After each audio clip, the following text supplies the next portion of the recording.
Pimpinan TNI dalam hal ini Bapak Panglima TNI termasuk juga pimpinan Angkatan Darat Bapak Kasat telah memberikan perhatian penuh terhadap penyelesaian ataupun proses hukum dari kasus ini. Aku nggak tahu kalau di pengadilan militer apakah akan ada banding, kayaknya sih sama juga. Awal-awal doang lagi viral dikatakan hukuman mati, tapi nanti tiba-tiba ujungnya cuma 20 tahun penjara gitu. Kecenderungan menghukumnya seringkali menghasilkan satu penghukuman yang ringan. Nah, ini yang kemudian menimbulkan problematik kejahatan pidana dengan hukuman yang ada di dalam KUHP.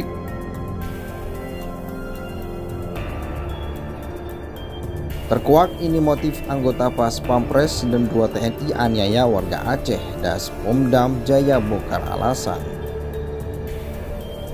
Ada keterlibatan prajurit TNI, kemudian dilimpahkan kepada melakukan proses lebih lanjut karena yang diduga melakukan tindak pidana tersebut adalah oknum prajurit TNI.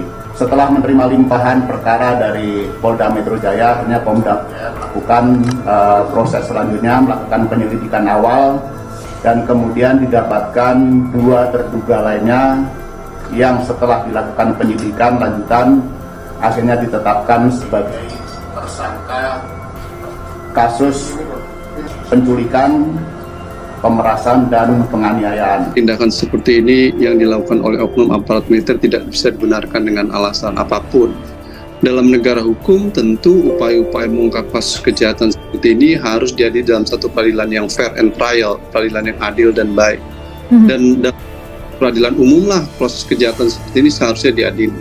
Karena ini sudah menjadi perhatian masyarakat, Puspomad juga menurunkan tim untuk mensupervisi, membantu sekaligus ikut melakukan proses hukum dan juga dikonsultasikan dengan pejabat dari OPNIL. Pimpinan TNI dalam hal ini Bapak Panglima TNI termasuk juga pimpinan Angkatan Darat Bapak Kasat telah memberikan perhatian penuh terhadap penyelesaian ataupun proses hukum dari kasus ini.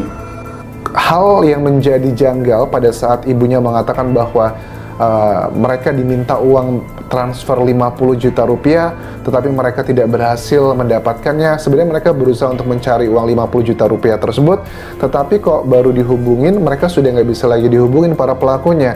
Artinya sih menurut aku ini bukan uang yang menjadi motif utama dari kelima pelaku melakukan hal seperti ini. Ada presiden dalam beberapa pengalaman sebelum ini, beberapa kasus-kasus yang terjadi, baik itu di Papua ataupun di Yogyakarta, beberapa lainnya, kecenderungan menghukumnya seringkali menghasilkan satu penghukuman yang ringan. Nah, ini yang kemudian menimbulkan problematik kejahatan pidana dengan hukuman yang ada di dalam KUHP, kemudian jauh lebih rendah dalam satu proses peradilan militer. Kita jangan terlalu senang juga teman-teman kalau dibilang bahwa hukumannya mati gitu, tapi takut ntar ujung-ujungnya ya you know lah ya, kayak kasusnya Sambo juga begitu.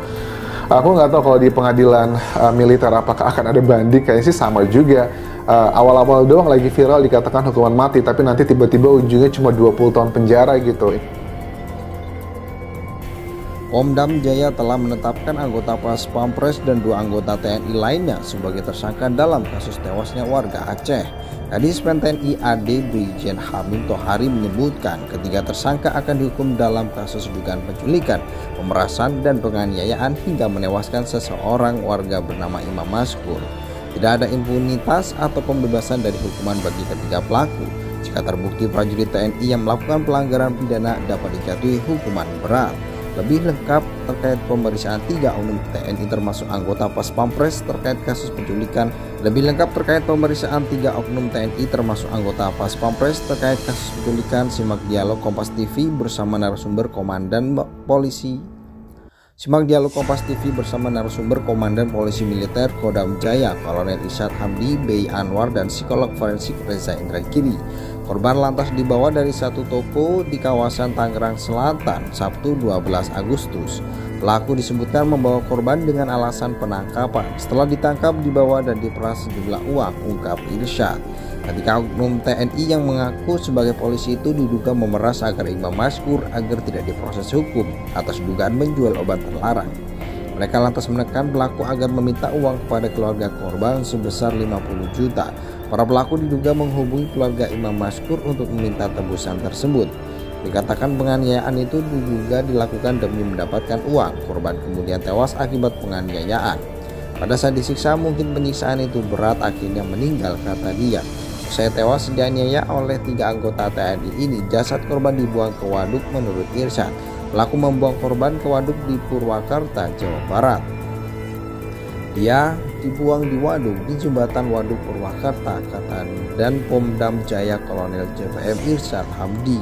Pada Selasa 15 Agustus, jasad korban ditemukan mengapung di sungai di Karawang. Korban ditemukan oleh warga setempat. Kemudian hanyut tanggal 15 Agustus ketemu di sungai di daerah Karawang. Nah, pria tidak dikenal ini diamankan di kepolisian, dibawa ke rumah sakit. Irsyad menjelaskan aksi ini diduga terkait pemerasan. Ketiga oknum TNI itu diduga sempat berpura-pura sebagai polisi yang melakukan penangkapan. Karena mereka imam maskur kan pedagang obat ilegal, jadi kalau misalnya dilakukan penculikan, dilakukan pemeriksaan, itu mereka nggak mau lapor polisi. Akhirnya mereka menculik orang-orang itu, kata Irsyad saat dihubungi Senin 28 Agustus. Pomdam Jaya telah menetapkan anggota Pas Pampres dan 2 anggota TNI lainnya sebagai tersangka dalam kasus tewasnya warga Aceh. Kadis TNI AD Brigjen Hamin Tohari menyebutkan ketiga tersangka akan dihukum dalam kasus dugaan penculikan, pemerasan dan penganiayaan hingga menewaskan seseorang warga bernama Imam Maskur. Tidak ada impunitas atau pembebasan dari hukuman bagi ketiga pelaku. Jika terbukti prajurit TNI yang melakukan pelanggaran pidana dapat dijatuhi hukuman berat. Lebih lengkap terkait pemeriksaan 3 oknum TNI termasuk anggota Pas Pampres terkait kasus penculikan. Lebih lengkap terkait pemeriksaan 3 oknum TNI termasuk anggota Pas Pampres terkait kasus penculikan, simak dialog Kompas TV bersama narasumber Komandan Polisi.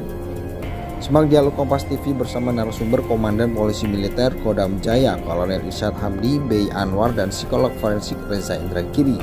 Korban lantas dibawa dari satu toko di kawasan Tangerang Selatan Sabtu 12 Agustus. Pelaku disebutkan membawa korban dengan alasan penangkapan. Setelah ditangkap dibawa dan diperas sejumlah uang, ungkap Irsyad. Ketika oknum TNI yang mengaku sebagai polisi itu diduga memeras agar Imam Maskur agar tidak diproses hukum atas dugaan menjual obat terlarang. Mereka lantas menekan pelaku agar meminta uang kepada keluarga korban sebesar 50 juta. Para pelaku diduga menghubungi keluarga Imam Maskur untuk meminta tebusan tersebut. Dikatakan penganiayaan itu diduga dilakukan demi mendapatkan uang. Korban kemudian tewas akibat penganiayaan. Pada saat disiksa mungkin penyiksaan itu berat, akhirnya meninggal, kata dia. Usai tewas dianiaya oleh 3 anggota TNI ini, jasad korban dibuang ke waduk menurut Irsyad. Pelaku membuang korban ke waduk di Purwakarta, Jawa Barat.